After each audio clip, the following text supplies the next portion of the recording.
Very grateful to be with you on Catholic TV today, being assisted by the staff here and also being invited by Bishop Reed, who many of you may know is a big fan of NASA, the space program. And as you know, 50 years ago this week, we are commemorating man walking on the moon, the Apollo 11 moon landing with Neil Armstrong taking that one small step for man, one giant leap for mankind. A great moment for humanity to rejoice in God's creation. However, there are those out there who may think that the whole moon landing was staged. We love a good conspiracy theory, don't we? At the end of the 1960s, it made sense to say, well, the United States government is not very trustworthy. This is all a big act. They shot the rocket up there and they filmed all the moonwalking on a soundstage in Hollywood.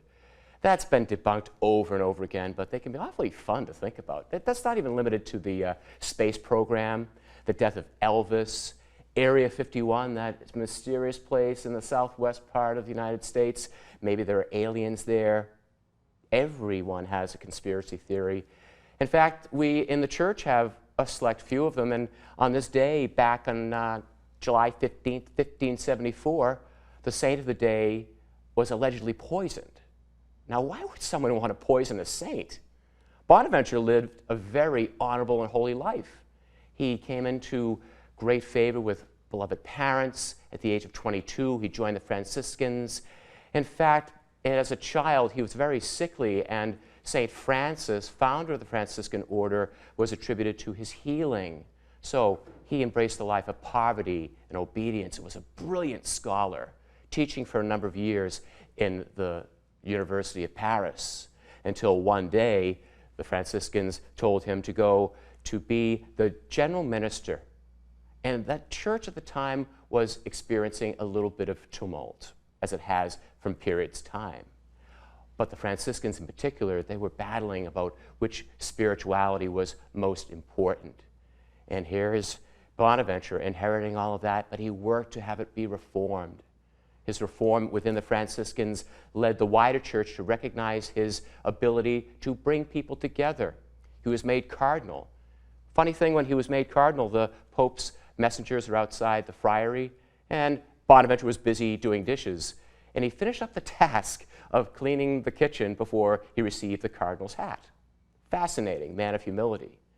And again, he was called to work for a reform of the Eastern and Western churches. That's why the Second Council of Lyon was called. Maybe people didn't want the two churches to get together. Maybe people got a little jealous of Bonaventure, and that led to the theory that on that day he was poisoned. Sometimes when people make a decision that cuts against our grain, they get a little nervous and fearful, prejudiced.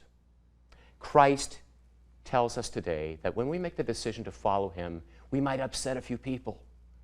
We might cause our family to get upset, to be fearful, to be questioning our vocation.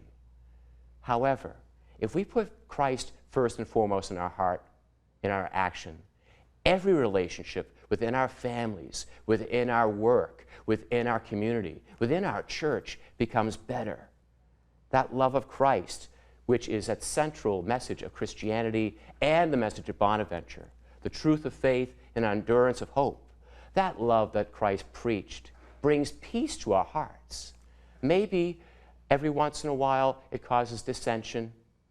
This weekend when I spoke at St. Brendan's Parish, the words that in my homily about who the true neighbor is caused people to leave the church for a few moments. I felt a little nervous about that, but Father Bob, who's with me, said that if you speak a prophetic word, people might not accept that. The gospel, the love of Jesus Christ in our hearts, as Bonaventure said many times throughout his life, it closes hell, opens heaven, restores hope of salvation, and makes a soul agreeable to God. May our souls agree with the gospel today. If we learn anything, as Bonaventure said, except Christ, we learn nothing. But if you learn nothing but Christ, you learn everything.